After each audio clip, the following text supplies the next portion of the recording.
Hola a todos, aquí Juan Lozano en un nuevo vídeo de fotografía. Hacía tiempo que no subía un vídeo, estaba un poquitín ocupadillo. ¿Y de qué vamos a hablar hoy? Pues vamos a seguir viendo esos tres valores que ya vimos anteriormente que son cruciales para lograr una buena exposición en nuestras fotografías. Y hoy toca hablar de casi, yo creo, el más crucial de todos y el más complicadillo y el que cuesta un poquito a lo mejor de entender, que es el diafragma. Todo esto de los números F, los pasos de diafragma y tal. Y bueno, vamos a repasar un poquito ahora al principio qué es el número F, qué es la apertura del diafragma y tal. Y bueno, luego veremos pues qué efectos podemos conseguir dependiendo de si abrimos más o cerramos más lo que es el diafragma, lo que es la apertura de ese agujerito que nos deja pasar la luz. Entonces el número F es como, en fin, me he currado un poquito un PDF y más o menos lo he escrito aquí, o sea que, en fin, podría dejar el vídeo, ir bajando poco a poco y vosotros leer, pero bueno, ya que estoy aquí y me he comprado un micro, pues vamos a usarlo. La apertura del diafragma, como leéis ahí, determina la cantidad de luz que incide en el sensor. Esto hace que si el agujero por el que pasa es más grande, va a pasar más luz y va a incidir más luz en el sensor, y si el agujero es más pequeño, evidentemente, pues va a incidir menos cantidad de luz. Esto es fácil de entender. El número F es un valor de referencia, o sea, simplemente ya está, o sea, no es más. Igual que el valor de referencia, por ejemplo, para los grados centígrados es, bueno, pues la escala empieza en el 0 y se va subiendo en escalas de 1, 2, 3, 4, 5, pues igual los Fahrenheit creo que empiezan en el 23 o en el 27, ahora mismo no me acuerdo, y ese es el equivalente al 0 de grados centígrados. Pues más o menos la escala es así. Hay otras escalas que son logarítmicas, hay otras escalas que son trigonométricas, en fin, pues el número F tiene una serie de valores que no sé si os acordaréis, que sería, por ejemplo, 1, 1,4, 2,8, 5,6, 8, 11. Pues bueno, esa es la escala simplemente, no tiene más. Dos objetivos distintos a un F determinado dejan pasar la misma cantidad de luz independientemente de su focal. No es exactamente así, porque también depende de la calidad de los cristales y tal, pero bueno, básicamente un 200 milímetros o un 20 milímetros, como os pongo aquí, a f5,6. En principio, si los cristales son exactamente de la misma calidad y todo más o menos está bien hecho, pues deja pasar la misma cantidad. O sea que solamente depende de la apertura del agujero del diafragma, del agujerito este que dejamos, que incide en el sensor. Ya está. Los pasos del diafragma, vamos a ir poquito a poco porque si no se me va. Aperturas de diafragma o aberturas del diafragma, pues aquí las tenéis. Aquí tenemos desde F2 a F22 y como veis, cuanto más grande es el número, más pequeña es la apertura. Esta es una de las dificultades que sobre todo tiene la gente al principio, en fin, porque no es muy intuitivo. Aquí vemos que a F2, pues el diafragma, por ejemplo, este objetivo, suponiendo que su apertura máxima, que es siempre la que viene indicada recordad, la que viene indicada en el objetivo. Yo cuando compro un objetivo, por ejemplo, un 50 milímetros F2. Y ya está, no me dice nada más. Eso quiere decir que es lo máximo que va a poder abrir. Luego, lo mínimo, pues no te lo dice y pues suele ser, o se quedan en F16, F22, hay algunos que pueden llegar a 32, pero sobre todo cuando vemos el 1, también se puede poner 1, 2 puntos 2, pues eso quiere decir que tendría esta apertura. Esa es la apertura máxima a la que va a poder abrir. Por ejemplo, yo tengo 50 milímetros, 1,8, pues abriría un poquito más que este. Si veis aquí, estos son pasos de diafragma y vamos a recordar otra vez que los pasos de diafragma lo que nos dicen es, según un sentido u otro, estamos dejando pasar el doble de luz o la mitad de luz. De tal manera que si empezamos en F2 y pasamos a F2,8, vemos que cerramos el diafragma, el agujero por el que pasa la luz es más pequeño y por lo tanto va a pasar la mitad de luz. Si de F2 pasamos a F4, son 2 pasos, con lo cual sería la mitad de luz y la mitad de luz, con lo cual de F2 a F4 son 4 veces menos luz. La mitad de aquí y la mitad de aquí. Sería un cuarto. Si pasamos a F2,8, pues sería la mitad de la mitad de la mitad. 4 por 2, 8. 8 veces menos luz que está pasando. Y al revés igual. Si vamos de F6 a F2, pues sería 2 por 2, 4 por 2, 8. Ya está, eso es fácil. Además, recordad que siempre las escalas están construidas en pasos para que más o menos nos sea fácil conseguir lo que son equivalencias, lo que es la exposición. Si yo tengo una velocidad y cambio la velocidad y subo 2 pasos en velocidad, hago 2 pasos más rápida la velocidad, pues para conseguir la misma exposición tendré que abrir 2 pasos el diafragma para que la exposición sea equivalente. Eso ya lo vimos en el vídeo de un poquito introducción, pero bueno, lo recordamos un poquito. Hay una manera, si queréis, para acordar, para hacer todo lo que es la línea de pasos de diafragma, que simplemente acordándoos de estos 2 números. Y luego los siguientes, más o menos, se crean, pues sería el doble de este, que sería 2, luego vamos al doble de este, que sería 2,8, y seguimos, el doble de este son 4, el doble de este son 5,6, el doble de este son 8, el doble de este serían 11,2, se queda en 11, en fin, no sé, se parece que el 11,2 o es que no mola ponerlo o algo así, pero bueno, más o menos, sería 11, el doble de 8 son 16, y estos son pasos de diafragma. También existen los pasos intermedios, lo que sería un tercio o medio paso, con lo cual yo me puedo encontrar aquí 3,5, me puedo encontrar diafragmas, no sé, ahora mismo no me acuerdo, porque yo suelo ir con objetivos que diafragman de manera manual y suelo ir a pasitos, pero vamos, en fin. Sí que, por ejemplo, los quiteros suelen empezar en 3,5 y acaban en 4 con algo o por ahí. O sea, nos encontramos lo que son pasos intermedios, igual que en velocidades. En velocidades podemos tener un 320avo de segundo, que realmente no es un paso con respecto a nada, es un medio paso o un tercio de paso.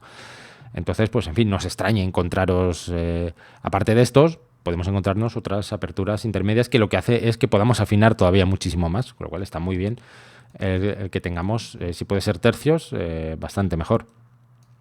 Y aquí, pues bueno, otra vez recordar que a mayor número F, menor es la apertura, como veis aquí. A F22, mayor número, menor agujerito por el que pase la luz. A menor número, mayor agujero por el que pasa la luz. Vamos a seguir. Esto ya lo he contado, cada paso a un lado u otro, deja pasar el doble más de luz, así con 3 pasos, estamos dejando con 3 pasos en un sentido u otro, estamos dejando pasar 8 veces más o menos luz, dependiendo del sentido hacia el que vayamos.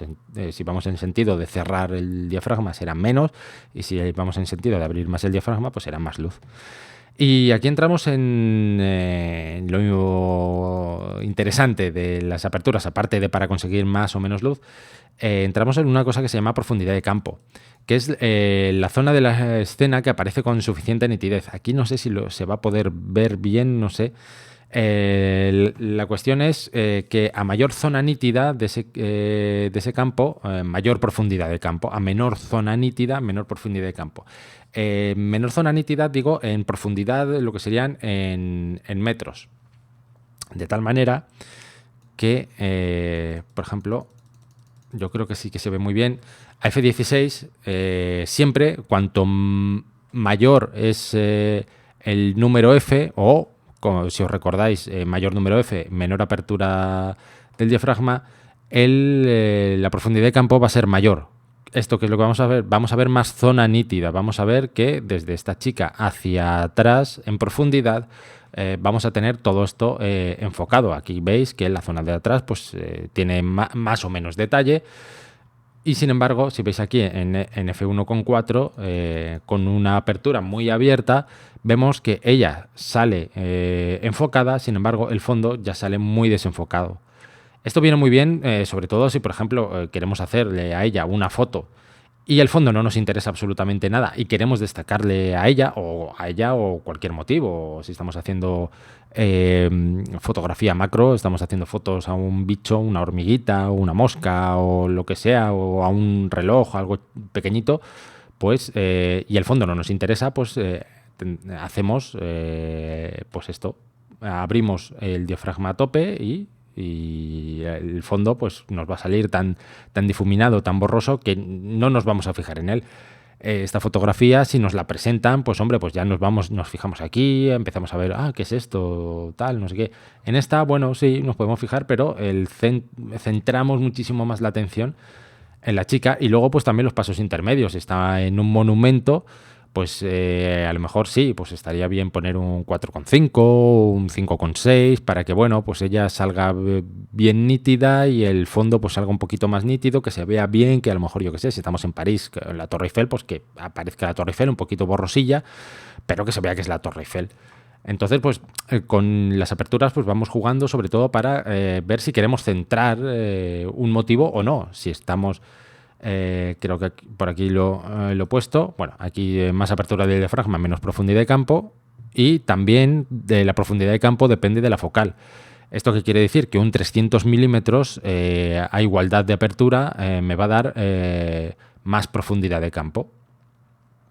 Perdón, al revés, menos profundidad de campo. Hasta yo, que llevo muchos años en esto, me confundo exactamente igual. Y un 20 milímetros me va a dar mucha profundidad de campo. Un 20 milímetros que se usa para hacer landscapes, lo que es hacer fotos de arquitectura y tal, pues por mucho que abra el diafragma, prácticamente me va a salir una profundidad de campo de varios centenares de metros, y entonces todo en esos centenares de metros pues me va a salir enfocado. Sin embargo, un 300 milímetros, los 200 milímetros se usan, por ejemplo, los 200 milímetros f2.8 se usan mucho en retrato, porque aparte de la propia focal me da, la propia apertura me da ya lo que es poca profundidad de campo, encima se me multiplica muchísimo más por ser un 300 milímetros. Vamos a ver, seguimos. También la distancia al sujeto. Si yo me acerco al sujeto, la profundidad de campo va a ser mucho menor que si me alejo. Entonces depende de la apertura del diafragma, depende de la focal y depende de la distancia al sujeto. Si yo quiero hacer, o si por ejemplo tengo un 50 milímetros, un 2,8 y quiero todavía, veo que la profundidad de campo que quiero es menor, o sea, quiero una profundidad de campo mucho más pequeña, pues lo que tengo que hacer es acercarme al sujeto. Va a salir menos sujeto en el encuadre, pero voy a tener un desenfoque hacia atrás muchísimo mayor. Nitidez. También tenemos que tener en cuenta una cosa, que no siempre abrir a tope es mejor. Si las condiciones de luz así lo requieren, pues abrimos a tope y ya está. Pero a mayor apertura la nitidez se resiente bastante. Y pueden empezar a aparecernos aberraciones ópticas. Muchas veces los objetivos cuesta, incluso hasta el primer plano, si estamos abriendo ya con aperturas de 1,4, 1,8, cuesta que incluso hasta el motivo principal esté bien nítido, porque llega un momento en el que la profundidad de campo es tan pequeña que al más mínimo movimiento leve ya nos va a salir todo desenfocado. Entonces, pues tenemos que tener cuidado, tenemos que, en fin, conocer muy bien nuestro equipo, conocer muy bien los objetivos que tenemos y muchas veces no jugárnosla a intentar sacar muy poquita profundidad de campo, porque sí, si lo clavamos es muy chulo, muy bonito, pero a lo mejor en vez de poner un 1,4 nos conviene mejor poner un 2,2, un 2,8. De hecho, yo en retrato raro es, aunque tengo un f1,8, pero raro es que baje de 2,2, ya lo pongo pues porque digo, bueno, es que, en fin, me estoy pasando ya, 2,8 por norma general. Y los objetivos tienen lo que se llama un punto dulce, que es en el cual tanto la nitidez como la profundidad de campo, por así decirlo, pues están equilibradas. Lo de detrás va a salir enfocado, pero no muy enfocado. La nitidez va a ser muy buena, en el motivo principal va a ser perfecta.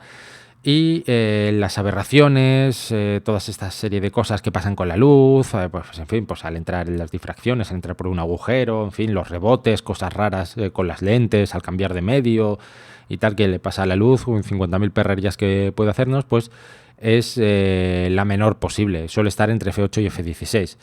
Así que, en fin, tenemos que empezar a, sobre todo, conocer nuestro equipo, empezar a hacer fotos a la mayor apertura posible, a la menor apertura posible y ver qué es lo que, por ejemplo, tampoco a F22 no nos va a dar una nitidez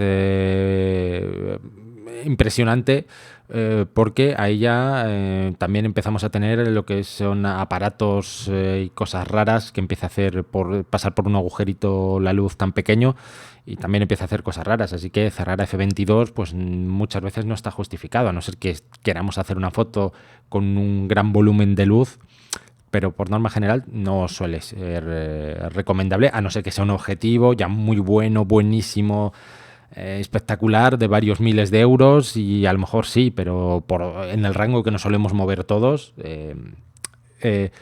Si queremos profundidad de campo y tenemos un objetivo que abre hasta 1,8, 1,4, es mejor ese rango dejarlo solamente para casos extremos de emergencia y movernos pues en 2,8 hacia arriba hasta F8 y F16. Ahí movernos dependiendo si necesito más o menos luz, tal, pues ya, en fin, lo tenemos que ir viendo.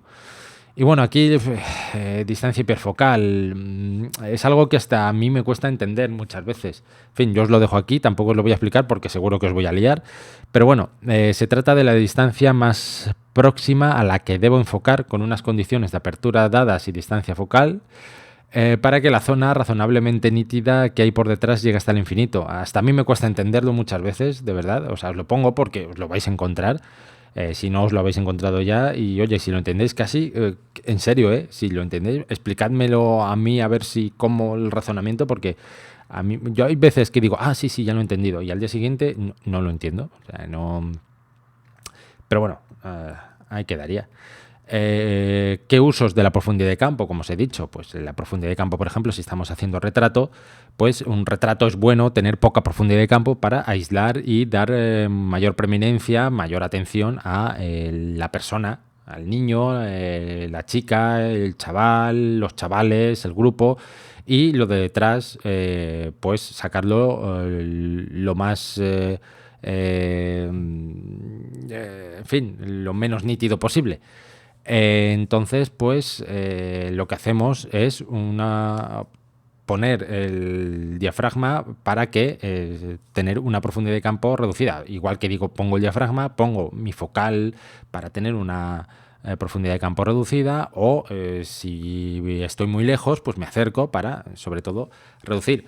Evidentemente, eso es si el fondo me importa un pimiento, o el fondo es un fondo feo y quiero, en fin, pues decir, oye, aquí es donde tengo que hacer la foto, no me queda más remedio, pero el fondo de detrás, pues es que es una porquería. Pues nada, profundidad de campo reducida, se me va a desenfocar completamente y pues ya está. No, la gente no se va a fijar y me va a mejorar mucho la foto.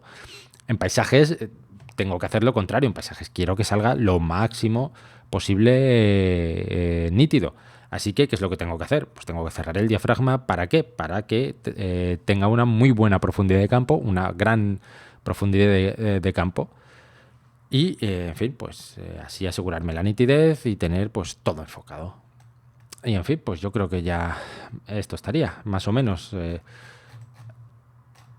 Yo creo que más o menos explicado así, todo muy rápido, todo muy... En fin, que tampoco es lo que estoy haciendo algo para sentar cátedra y para... Pero yo creo que más o menos así se podría entender bastante bien. Si tenéis algún problemilla con esto y tal, pues oye, preguntadme sin ningún problema y, en fin, pues hablamos. Yo contesto a todos los correos, contesto posiblemente, a no ser que me insultéis, y lo más seguro que sea que lo que haga es borrar el mensaje, aunque también depende de si el insulto es inteligente, lo voy a dejar ahí, o si es una crítica de, oye, tío, pues es que te explicas fatal y intenta tal, o es que, pues lo voy a dejar. Yo, en fin, Me gusta que la gente me dé caña y no lo voy a borrar. Hombre, si me llama hijo puta, cabrón, pues no, entonces no. Así que, en fin, pues nos vamos viendo y ya lo siguiente que haga será el ISO, que será un capítulo muy chiquitín y básicamente para exponer y para empezar a sacar fotos, esto es. Luego ya hay un montón de cosas. Lo que yo os digo, leeros el manual de la cámara para saber cambiar los modos de enfoque, saber, por ejemplo, cómo cambiar el diafragma en vuestra cámara, porque, oye, en fin, a lo mejor hay que dar a mantener pulsado un botón y darle a una ruleta o algo así, y si no lo sabéis, pues hay que leerse el manual, lo primero. Mientras que dejamos la batería cargando, pues nos vamos leyendo el manual y ya vamos y sabemos configurar los picture control, en fin, pues todas estas cosas que tiene la cámara y así vamos aprendiendo más cosillas sobre la cámara. Incluso las propias instrucciones nos enseñan a manejar la cámara, nos van a enseñar prácticamente todo esto. Y nada, pues nos vemos en el próximo capítulo. Venga, hasta luego.